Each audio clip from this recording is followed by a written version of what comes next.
Hey everyone, how are you all? So today we are going to start a new lecture on what do we mean by proxy servers. Okay, so previous lecture में हमने देखा था कि chords क्या होती हैं, ठीक है। हमने बंडलर्स की बात की थी।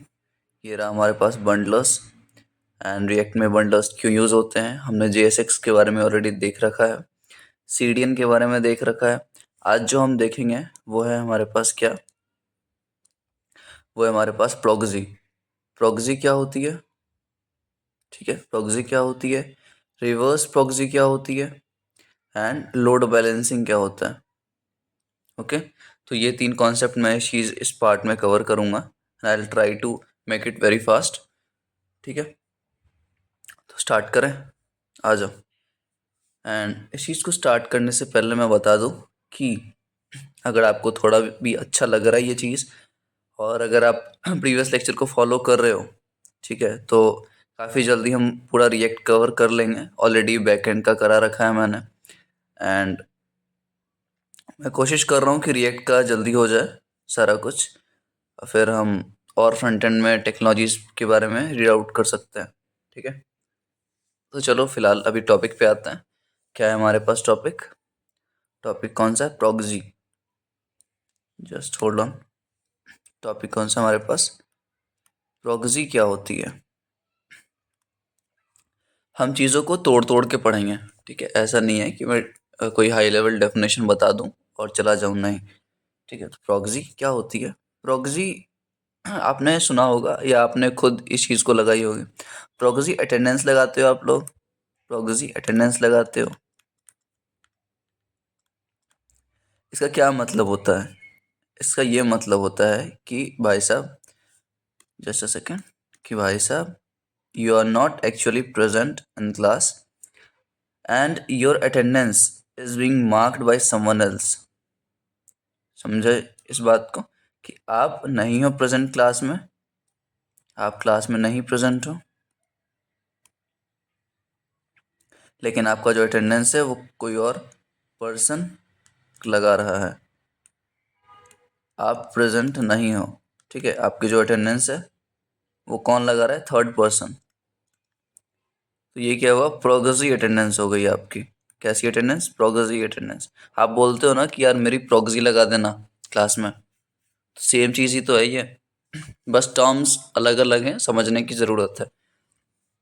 तो प्रोक्सी का क्या मतलब होता है, प्रोक्सी का ये मतलब है कि आपके बिहाफ पर, आप हिंदी में लिख लो, आपके बिहाफ पे, आपके बिहाफ पे आपका काम, आपका काम कोई और करेगा, कोई और करेगा। आप जब हिंदी में लिखते हो ना तो आपको ये चीज़ें याद रहती हैं, तो ट्राई करो आप हिंदी में लिखो इस डेफिनेशन को, ठीक है। अब आ जाओ कि प्रॉक्सी हम क्यों यूज़ करते हैं, कहाँ पे करते हैं और क्यों यूज़ करते हैं। प्रॉक्सी देखो, हमें क्या पता है, क्लाइंट सर्वर आर्किटेक्चर मुझे मालूम है। मुझे कौन सी आर्किटेक्चर मालूम है, client server architecture. We already know all these thing, architecture, ठीक है।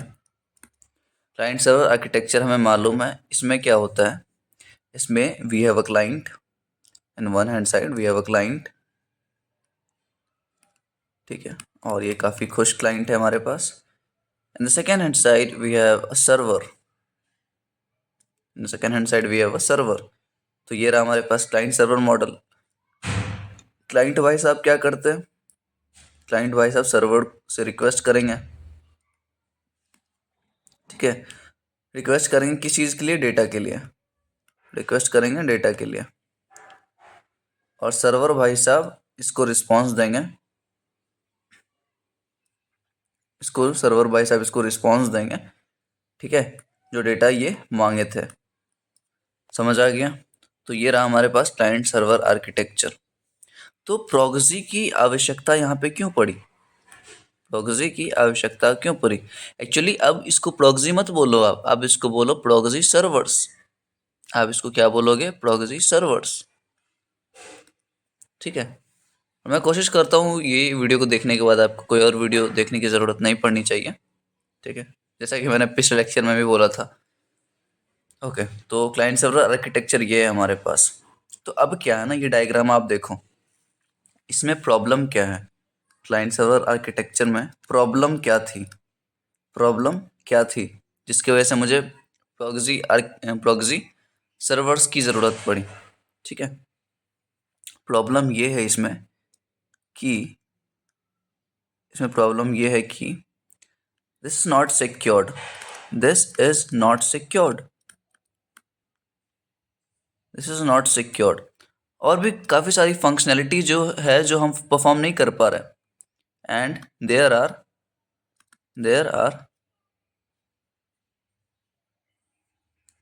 Sorry and there are many functionalities, आप लिखते रहना, many functionalities that we cannot perform that we cannot perform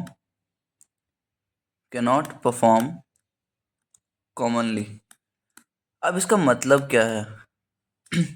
इसका मतलब क्या है इस चीज़ का कि ये सिक्योर नहीं है। पहला चीज़ कि ये जो क्लाइंट सर्वर आर्किटेक्चर है, दिस इज नॉट सिक्योर्ड, ये सिक्योर नहीं है। और दूसरा चीज़, काफ़ी ज़्यादा फंक्शनैलिटीज़ हैं, दूसरे फंक्शनैलिटीज़ हैं जो कि हम परफॉर्म नहीं कर पा रहे थे पहले क्लाइंट सर्वर आर्किटेक्चर में। हम फंक्शनलिटीज़ की बात करेंगे कि कौन सी वो फंक्शनलिटीज़ थी। अभी के लिए ये समझो कि पहला चीज़ सिक्योर नहीं था ये चीज़ क्लाइंट सर्वर आर्किटेक्चर, और सेकंड चीज़ कुछ फंक्शनलिटीज़ हम परफॉर्म नहीं कर पा रहे थे। ओके डन, मिटा दो इसको, आ जाओ। देखो इसके बीच में क्या है ना कि सिक्योरिटी का तो देख लिया कि सिक्योर नहीं था। क्यों नहीं था सिक्योर? हर चीज़ का डिटेलिंग अपने को पता होनी चाहिए। ये सिक्योर क्यों नहीं है? क्योंकि अगर आपने मेरा Node.js का वीडियो देखा है तो वहाँ मैंने क्लाइंट सर्वर आर्किटेक्चर की बात की थी। ठीक है, उसमें सारा कुछ बताया था मैंने आपको। वहाँ से ये कॉन्सेप्ट ला रहा हूँ मैं कि कॉन्सेप्ट यहाँ पे ये है कि ये जो डेटा सेंड हो रही है, ये जो डेटा सेंड हो रही है या फिर रिक्वेस्ट की गई है, ये जो रिक्वेस्ट की गई है वो किस में की गई है? वो सॉकेट के फॉर्म में की गई है। याद है आपको सॉकेट का कॉन्सेप्ट? सॉकेट का ये कॉन्सेप्ट अगर आपको नहीं पता है तो, क्लाइंट जब सर्वर से बात करता है तो सबसे पहले वो रिक्वेस्ट करेगा, सर्वर से कनेक्शन रिक्वेस्ट करेगा वो। ठीक है, कनेक्ट करने का, कि भाई मुझे आपसे कनेक्ट करना है। ठीक है, कनेक्शन सेटअप करेगा। कनेक्शन सेटअप का वो रिक्वेस्ट कर रहा है, किससे कर रहा है? सर्वर से, सॉकेट के थ्रू। और फिर सर्वर क्या कर रहा है? इसको डेटा दे रहा है, क्लाइंट को डेटा दे रहा है। लेकिन ये डेटा ऐसे नहीं देता, ये डेटा देता है पैकेट्स के फॉर्म में। ये डेटा देगा पैकेट्स के फॉर्म में। पैकेट्स के फॉर्म का मतलब छोटे छोटे पार्ट्स में डिवाइड करके, छोटे छोटे टुकड़ों में देगा ये। ठीक है, तो ये सर्वर भाई साहब का काम है, ये पैकेट्स के फॉर्म में डेटा दे रहे हैं। समझ आ गई चीज़ें? तो ये हमारे पास क्लाइंट है फर्स्ट ऑफ ऑल, सेकंड हमारे पास सर्वर है, क्लाइंट सर्वर आर्किटेक्चर है, सॉकेट के थ्रू कनेक्शन हुआ और पैकेट्स के फॉर्म में आ रहे हैं। तो यहाँ पे क्या होता था ना, यहाँ पे काफ़ी सारे सिक्योरिटी अटैक्स होते हैं। सिक्योरिटी अटैक्स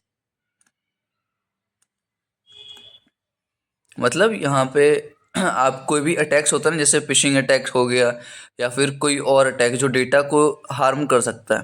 ठीक है, जो डेटा को ब्रीच कर सकता है, डेटा ब्रीचिंग।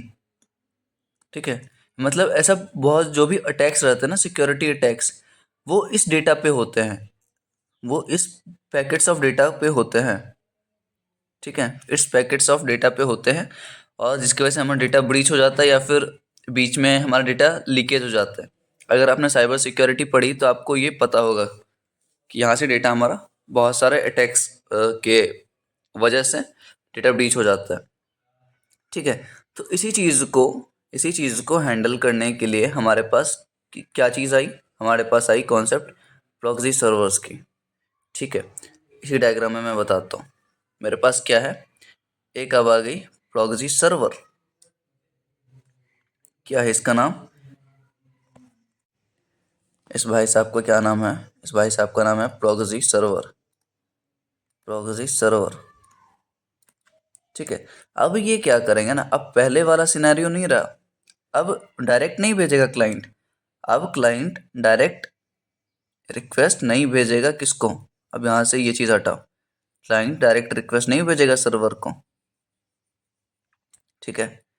अब क्या करेगा ना, अब देखो आप, अब क्लाइंट क्या करे, क्लाइंट होशियार हो गया। अब क्लाइंट क्या करेगा, क्लाइंट जाएगा प्रॉक्सी सर्वर के पास, ठीक है।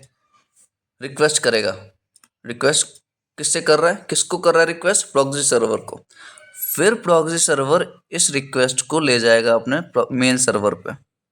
समझ आई चीज़ है कि ये क्लाइंट ने रिक्वेस्ट किया प्रॉक्सी सर्वर को, ये जो भी प्रॉक्सी सर्वर बैठे हुए हैं, ठीक है, इसको रिक्वेस्ट की गई। एंड इस रिक्वेस्ट को फॉरवर्ड किसने किया? इस रिक्वेस्ट को फॉरवर्ड किसने किया? वो किया प्रॉक्सी सर्वर ने, ठीक है। ये चीज़ बीच में क्यों आई? ये चीज़ प्रॉक्सी सर्वर बीच में आई क्यों? देखो, आ जाओ। फीचर्स ऑफ प्रॉक्सी सर्वर, ठीक है। फीचर्स कैरेक्टरिस्टिक्स बोल लो आप, फीचर्स एंड कैरेक्टरिस्टिक्स, ठीक है, ऑफ प्रॉक्सी सर्वर, ठीक है। मैं पीएस लिख रहा हूँ अभी के लिए, एंड आप लोग ये लिख लेना एक साइड में। क्यों? ये जो प्रॉक्सी सर्वर हैं भाई साहब बीच में जो काम कर रहे हैं, उनका मेन मकसद क्या है, वो काम क्या करते हैं? पहला काम जो है, पहला काम जो है इन भाई साहब का वो है फायरवॉल, ठीक है। फायरवॉल, फायरवॉल का क्या मतलब है? फायरवॉल का ये मतलब होता है कि, ये समझना आप, फायरवॉल का ये मतलब होता है कि जो पैकेट्स में डेटा आपको रिसीव हो रहे हैं, ध्यान से समझना, जो पैकेट्स में डेटा आपको रिसीव हो रहे हैं, ठीक है, ध्यान से समझना कि जो डेटा रिसीव हो रहे क्लाइंट साइड पे, कहाँ से? सर्वर से। कहाँ से हो रहे हैं? सर्वर से हो रहे हैं, ठीक है। कहाँ से हो रहे हैं? सर्वर से हो रहे हैं। उस डेटा पैकेट्स को वैलिडेट करता है ये, उस डेटा पैकेट्स को, डेटा पैकेट्स को वैलिडेट करेगा इन डेप्थ, इन डेप्थ, ठीक है। मतलब ये फायरवॉल का ये काम होता है ना, मैं एकदम डिटेल में बता रहा हूँ आपको। ये हिंदी में पता नहीं आपको कहीं मिले ना मिले, इसलिए मैं कोशिश कर रहा हूँ बताने की। फायरवॉल का मेन यही काम होता है कि जो डेटा पैकेट्स भेजे जाते हैं, जो पैकेट्स हम भेजते हैं क्लाइंट से सर्वर या सर्वर से क्लाइंट, जो भी मान लो, सर्वर से ही क्लाइंट के पास जाएगा, ठीक है ली। तो इसमें क्या होता है ना, इसमें डेटा पैकेट्स की वेरिफिकेशन होती है। डेटा पैकेट्स की क्या होती है? वेरिफिकेशन, वेरिफिकेशन होती है। और ये इन डेप्थ वेरिफिकेशन करने का काम किसके पास है? फायरवॉल के पास है। तो ये एक फायरवॉल के जैसे काम करता है, ठीक है। सेकंड देखते हैं, ज़्यादा नहीं जानना, बस अपने को पता होनी चाहिए। सेकंड कौन सा है इसके पास? सेकंड अगर बात कर लो तो ये हमें इनक्रिप्शन एंड डिक्रिप्शन दे सकता है, ठीक है। ये क्या कर सकता है? Encrypt and decrypt. Encrypt and decrypt एक प्रोसेस होता है जिसमें कि हमारा जो भी डेटा पैकेट जा रहे हैं उसको सिक्योर्ड रखता है ये, ठीक है। सिक्योर्ड रखेगा सारा कुछ, सारा जो ये कम्युनिकेशन होगी, ठीक है। सिक्योर्ड किसको रखेगा? कम्युनिकेशन, कम्युनिकेशन क्लाइंट सर्वर के बीच में, ठीक है। Third process caching, third process आ गया कैशिंग का। कैशिंग का ये मतलब है कि कैशिंग का ये मतलब है कि जब जब आप, इसको मैं मिटा रहा हूँ, आप होप सो आपने डायग्राम बना लिया होगा, ठीक है। मैं इसको इरेज कर रहा हूँ, ठीक है। तो आप देखते जाओ बस, आप बस देखते जाओ। यहाँ पे सीन ये है कि क्लाइंट सर्वर आर्किटेक्चर में हम ये देख रहे हैं प्रॉक्सी सर्वर्स की बीच में बात, ठीक है। ये बीच में आ गया कौन हमारे पास? Proxy server. क्लाइंट किसको रिक्वेस्ट करेगा? Proxy server. प्रॉक्सी सर्वर किसको किससे रिस्पांस लेगा? सर्वर से।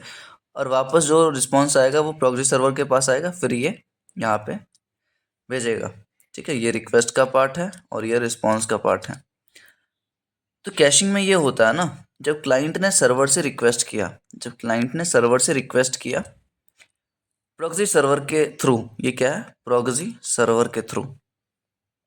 तो अब मान के चलो मैं वेबसाइट को फेच कर रहा हूँ, मैं google.com कर रहा हूँ, फेच कर रहा हूँ, कहाँ से, सर्वर से।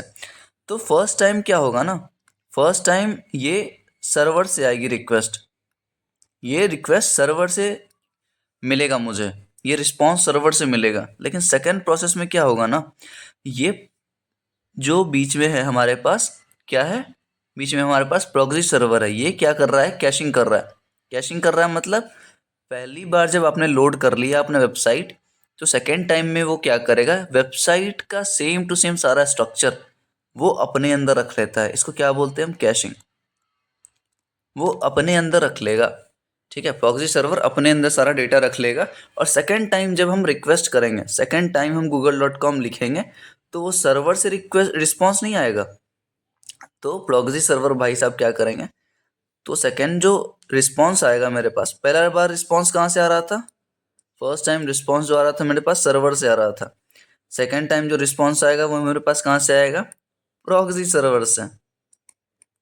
बात समझ आए, क्योंकि ये कैशिंग कर रहा है, खुद में डेटा स्टोर करके रख रहा है एज अ मेमोरी के लिए, कि अगर आप वापस से उस चीज़ को रिक्वेस्ट करोगे तो मैं ही दे दूंगा, सर्वर पे जाने की आवश्यकता नहीं है, मैं खुद आपको सारा चीज़ प्रोवाइड कर दूंगा। ठीक है, तो कैशिंग हो गया कि storing data and itself and returning आप लिख लें, and returning while requested। ठीक है, लिख लेना आप, टाइम वेस्ट हो रही है ज़्यादा। ओके, कैशिंग हो गया। अब फोर्थ लिखो, better management. Better management, better management का क्या मतलब है, बेटर मैनेजमेंट का ये मतलब है कि मैं डायग्राम से समझाता हूँ क्या मतलब है। इसको मिटाओ, इसको मिटाओ। देखो हमारे पास ये क्या है, जस्ट होल्ड ऑन, हमारे पास ये क्या है, हमारे पास ये क्लाइंट है, हमारे पास ये क्या है, ये दूसरे क्लाइंट हैं, ये क्या है, वो तीसरा क्लाइंट है। बीच में क्या है हमारे पास, पीएस का मतलब प्रॉक्सी स्टेटस। और ये है क्या है हमारे पास, और ये क्या है हमारे पास, ये है हमारे पास सर्वर। ये क्या है हमारे पास, सर्वर भाई साहब। ये क्या है, प्रॉक्सी सर्वर। ये क्या है, क्लाइंट। क्लाइंट किसको रिक्वेस्ट करेंगे, प्रॉक्सी सर्वर्स को। और प्रॉक्सी सर्वर किसको रिक्वेस्ट करेगा, सर्वर को। तो ये मोर देन वन क्लाइंट, मतलब सर्वर को नहीं पता। देखो यहाँ पे आपको ये पॉइंट लिखना पड़ेगा कि सर्वर को नहीं पता, कि कौन सा क्लाइंट रिक्वेस्ट कर रहा है, कौन सा क्लाइंट डेटा को रिक्वेस्ट कर रहा है। ठीक है, क्लाइंट को ये, सर्वर को ये बात नहीं पता कि कौन सा, ये क्लाइंट 1 रिक्वेस्ट कर रहा है हमारे पास, क्लाइंट 2 कर रहा है, क्लाइंट 3 कर रहा है। ठीक है, और ना ही सर्वर को उसका आईपी एड्रेस पता चलेगा। ठीक है, आईपी एड्रेस पता नहीं चलेगा उसको। पहले क्या हो रहा था, पहले सर्वर को सारी डिटेलिंग मालूम थी कि क्लाइंट 1 का आईपी एड्रेस क्या है, जब सिर्फ हम, जब प्रॉक्सी स्टेटस नहीं आया था तो। ठीक है, तो जब प्रॉक्सी स्टेटस नहीं आया था तो सर्वर को सारा चीज़ पता होता था कि क्लाइंट का क्या डिटेलिंग है, क्या आईपी है। लेकिन अब उसको नहीं पता। तो बेटर मैनेजमेंट में क्या होगा, ये काफ़ी सारे क्लाइंट्स को हैंडल करता है, clients handling without data leakage, without data leakage. मतलब समझ आया, तो ये फीचर्स आप लिख लेना ध्यान दे के। ठीक है, कौन से, ये वाले 3-4 जो हैं। सर्वर को नहीं पता है कौन सा क्लाइंट रिक्वेस्ट कर रहा है, बट उस चीज़ को वो प्रोसेस करेगा। समझ आ गई, तो ये इसकी फीचर्स हो गई। ओके, एंड ये रहा हमारा जो भी कॉन्सेप्ट है, ये प्रॉक्सी स्टेटस सर्वर्स का है। प्रॉक्सी सर्वर यही होते हैं और यही इनका बेसिकली काम होता है। ठीक है, अब आ जाओ हम रिवर्स प्रॉक्सी की बात करते हैं। अच्छा, प्रॉक्सी का सबसे पहले एग्जांपल दे दूं क्या मैं, आपने लिख लिया होगा ये फीचर्स, मैं सब चीज़ इरेज कर रहा हूँ। ठीक है, प्रॉक्सी सर्वर देख लिया आप लोगों ने, एंड अब आगे बढ़ते हैं अपन, आगे बढ़ते हैं। अब हम देखेंगे हाँ, सबसे पहले एग्जाम्पल देख लो आप। सबसे पहले एग्जाम्पल एग्जाम्पल में क्या एग्जाम्पल में क्या देखना है हमें? एग्जाम्पल में देखना है कि प्रॉक्सी सर्वर्स जो होते हैं, प्रॉक्सी सर्वर्स जो होते हैं, ठीक है, एक दो के नाम बता दो आप, एक दो के नाम बता दो। ठीक है, एक का नाम है एनजिनिक्स। ठीक है, जो भी पॉपुलर पॉपुलर क्या बताऊं मैं, पॉपुलर बिजनेसेस जितने हैं, जैसे कि आप स्विगी मान लो, आप अमेजोन मान लो, आप फ्लिपकार्ट मान लो। ठीक है, ये सब जितने भी पॉपुलर ब्रांड्स हैं, ये सब अपने वेब सर्वर्स में एनजिनिक्स का यूज़ करते हैं। एनजिनिक्स एक ऐसा प्रॉक्सी सर्वर है, एक ऐसा सर्वर नहीं बोलना अब ऐसा प्रॉक्सी सर्वर है। और काम आपको पता है कि प्रॉक्सी सर्वर क्या करता है। तो एनजिनिक्स एक ऐसा वेब ये लगाना जरूरी है, वेब प्रॉक्सी सर्वर है। ठीक है, जो ये सारी कंपनियां यूज़ करती हैं सिक्योर्ड रखने के लिए, और काफ़ी सारे फीचर्स जो कि मैंने अभी देखे, उस चीज़ को मेंटेन करने के लिए ये कंपनियां एनजिनिक्स का यूज़ करती है। मैं दिखा दूंगा। ठीक है, अभी आ जाओ नीचे, हम बात करते हैं रिवर्स प्रॉक्सी की। हम क्या बात करते हैं? Reverse proxy. सारा चीज़ एक वीडियो में हो जाएगा तो आपके लिए ज़्यादा सही रहेगा। रिवर्स प्रॉक्सी क्या होता है?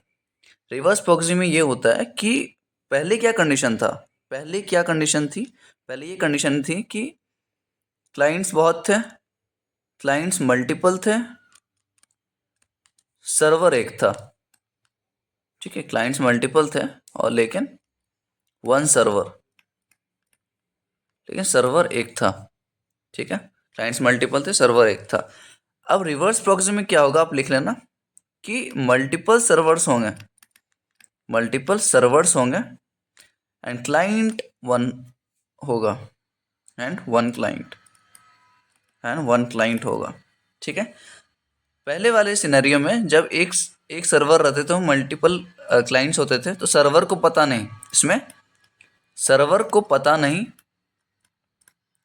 सर्वर को पता नहीं रिक्वेस्ट किसने किया, रिक्वेस्ट किसने किया, रिक्वेस्ट किस क्लाइंट ने किया। अब क्या है, अब क्या है, क्लाइंट को पता नहीं, क्लाइंट को पता नहीं कि उसका डेटा जो उसने रिक्वेस्ट किया है वो किस सर्वर से आ रहा है, किस सर्वर से आ रहा है, क्योंकि सर्वर मल्टीपल है यहाँ पे। अब देखो रिवर्स प्रॉक्सी की हम डायग्रामेटिक रिप्रेजेंटेशन देखते हैं। तो ये रहा मेरे पास क्लाइंट, मैं जल्दी कवर कर रहा हूँ इस चीज़ को। और ये रहा मेरे पास जैसा कि हमने बात करा, डिफरेंट हमारे पास आ जाएंगे क्या, डिफरेंट हमारे पास क्या आ जाएंगे, वेब सर्वर्स। ठीक है, ये सब क्या है, सर्वर्स हैं। ये server 1, server 2, server 3 and server 4। जो भी बड़ी बड़ी कंपनियां हैं ना, वो रिवर्स प्रॉक्सी का यूज़ करती है, आपको ये बात मालूम होना चाहिए। ये क्या है, प्रॉक्सी सर्वर। ठीक है, क्लाइंट रिक्वेस्ट किसको करेगा हर बार, प्रॉक्सी सर्वर को, प्रॉक्सी सर्वर। अब ये काम प्रॉक्सी सर्वर का है, ये काम प्रॉक्सी सर्वर का है। अब क्लाइंट एक ही है, क्लाइंट सिंगल है भाई, क्लाइंट अभी बैठ के सिंगल है कि भाई मैं अकेला हूँ, लेकिन सर्वर मेरे केस में बहुत ज़्यादा है। ठीक है, तो यहाँ पे एक चीज़ हो रहा है कि क्लाइंट जब रिक्वेस्ट करेगा अपना डेटा, तो ये प्रॉक्सी सर्वर क्या करेगा ना, ये प्रॉक्सी सर्वर क्या करेगा, प्रॉक्सी सर्वर क्या करेगा, ये डायग्राम बनाते रहना आप, क्योंकि डायग्राम आपको कहीं नहीं मिलेगी। ठीक है, तो जब रिस्पॉन्स आएगा, जब रिस्पॉन्स आ रहा है, ये प्रॉक्सी सर्वर पे डिपेंड करता है, ये समझना बात, ये प्रॉक्सी सर्वर पे डिपेंड कर रहा है कि किस सर्वर से वो रिस्पॉन्स गेट करेगा। वो चाहे इससे गेट करे, वो चाहे इससे गेट करे, जिससे उसको कन्वीनियंट हो, मतलब कुछ डिफाइंड होगी एल्गोरिथम जिसके हिसाब से हमारा प्रॉक्सी सर्वर रिक्वेस्ट रिस्पॉन्स उसी सर्वर से लेगा जिस सर्वर से उसको सहूलियत होगी लेने में। ठीक है, ये चीज़ समझ आ गई होगी। अब देखो, तो यहाँ पे क्लाइंट को ये बात नहीं मालूम, क्लाइंट को ये बात नहीं मालूम कि मेरा डेटा किस सर्वर से आ रहा है, मेरा डेटा किस सर्वर से आ रहा है। ठीक है, तो इस चीज़ में क्या होती है ना, जब बड़े बड़े ब्रांड्स इस चीज़ का यूज़ कर रहे हैं, किसका, रिवर्स प्रॉक्सी का, रिवर्स प्रॉक्सी, बड़े बड़े ब्रांड्स रिवर्स प्रॉक्सी कॉन्सेप्ट का यूज़ कर रहे हैं। तो इसमें ये होता है ना कि for example let's say first server जो है वो ऑर्डर्स के लिए है, मान के चलो कुछ स्विगी का है, फर्स्ट सर्वर ऑर्डर्स का बना रखा है, सेकंड पेमेंट्स का बना रखा है, सेकंड सर्वर पेमेंट्स का जितनी भी राउट्स होंगी वो इस सर्वर पे आएंगी, ठीक है, और ऑर्डर्स का जितना भी होगा वो इस राउट पे आएंगी, ठीक है। और फिर लेट्स से यहाँ पे रेस्टोरेंट्स के जितना भी आपने एपीआई डिफाइन कर रखी है वो इस सर्वर पे आएंगे, और यूज़र का जितना डिटेलिंग है वो इस सर्वर पे आएगा। तो हर एक सर्वर का काम अलग अलग है, सबका वेल ऑर्गेनाइज्ड है। क्या है? वेल ऑर्गेनाइज्ड स्ट्रक्चर है हमारे सर्वर का। तो अब ये इस पे डिपेंड करता है प्रॉक्सी स्टेटस पे कि कौन सा सर्वर पे मुझे जाना है, ठीक है। तो वो ये डिसाइड करेगा। चलो अब ज़्यादा डिटेलिंग नहीं करेंगे इस चीज़ की, ये हो गया प्रॉक्सी सर्वर। अब इसका फीचर्स की बात कर लेते हैं हम, रिवर्स प्रॉक्सी की फीचर्स, ठीक है। तो फीचर्स सेम रहेंगे मैक्सिमम चीज़। फर्स्ट क्या थी हमारे पास फीचर्स में? फर्स्ट हमारे पास थी फायरवॉल, ठीक है। फायरवॉल आपको पता है क्या चीज़ है। सेकंड क्या है हमारे पास फायरवॉल के अलावा? सिक्योरिटी, लिखते जाना बस, आपको सारी चीज़ मालूम है। सिक्योरिटी क्या होती है, फायरवॉल क्या होती है। थर्ड क्या चीज़ है हमारे पास? Security, firewall, encryption and decryption,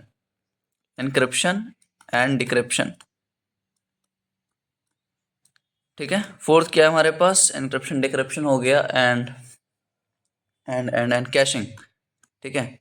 caching का भी कॉन्सेप्ट है। अब जो चीज़ें हैं जो डिफरेंट हैं, जो फीचर्स डिफरेंट हैं रिवर्स प्रॉक्सी में, वो है लोड बैलेंसिंग। वो क्या है? Load balancing. मैंने क्या बोला? पॉपुलर ब्रांड्स रिवर्स प्रॉक्सी का इस्तेमाल करते हैं क्योंकि आप मान के चलो क्लाइंट्स बहुत ज़्यादा हो गए, क्लाइंट्स मान लो 1 मिलियन हो गए, ठीक है। क्लाइंट्स अगर 1 मिलियन है मेरे पास, तो ज़रूरी ये बहुत मुश्किल होगा कि सारे रिक्वेस्ट को मैं एक ही सर्वर पे रिडायरेक्ट करूं, ठीक है। इंस्टेड कि मैं एक ही सर्वर को यूज़ करूं, मैं अलग अलग सर्वर्स को यूज़ कर सकता हूं क्लाइंट के रिक्वेस्ट के हिसाब से। ऑर्डर्स का रिक्वेस्ट है तो ऑर्डर पे जाओ, पेमेंट्स का है तो पेमेंट पे जाओ।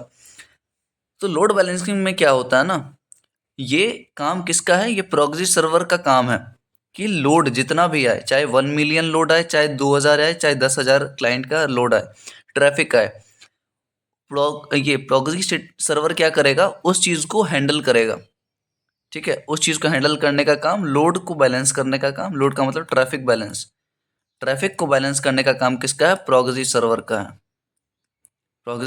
है, ठीक है। और सिक्स्थ इसका जो फीचर हो जाएगी वो ये है कि जिपिंग का ये मतलब होता है कि जो आप डेटा सर्वर से ले रहे हो, डेटा सर्वर से ले रहे हो, ठीक है।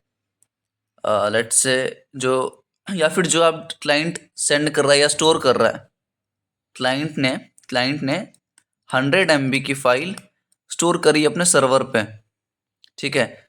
तो ये प्रॉक्सी सर्वर क्या करेगा? इस चीज़ को कंप्रेस कर देगा, इस चीज़ को जिप कर देगा, जिपिंग, ठीक है। जिप करके फिर स्टोर कर लेगा, ठीक है। और कैशिंग का पार्ट तो है ही, अगर जिप हो गया तो वो खुद में भी कैश करके रख लेगा, और टाइम टू टाइम ये कैश क्लियर होते रहते हैं, ठीक है। ये क्लियर होते रहेंगे। तो इतना जो हमने देखा वो है रिवर्स प्रॉक्सी का कॉन्सेप्ट। होप सो आप लोगों को काफ़ी ज़्यादा मज़ा आया होगा, काफ़ी ज़्यादा समझ आई होंगी चीज़ें। एंड देखो, एग्जाम्पल की बात हमने नहीं करी थी, तो एग्जाम्पल के लिए मैं दिखा दूं। अगर आप फ्लिपकार्ट खोलोगे, फ्लिपकार्ट जो ऑनलाइन शॉपिंग वेबसाइट है, यहाँ पे आप जब खोलोगे तो यहाँ पे आपको एक एक्सटेंशन डाउनलोड करने की ज़रूरत पड़ेगी। एक्सटेंशन का नाम है वेपलाइज़र, ठीक है। यहाँ पे मैं दिखा दूँ, वेपलाइज़र नाम है इसका। जब इस पर क्लिक करोगे तो आपको दिख जाएंगी टेक्नोलॉजीज़ में एनजिनिक्स दिख रहा है आपको, रिवर्स प्रॉक्सी यहाँ दिख रही है आपको। वेब सर्वर्स में एनजिनिक्स है और रिवर्स प्रॉक्सी में भी एनजिनिक्स है, ठीक है। तो यही चीज़ दिखाना था बस मुझे एग्जाम्पल में। आप एक्सप्लोर करो और इस एक्सटेंशन को डाउनलोड कर लेना, ठीक है।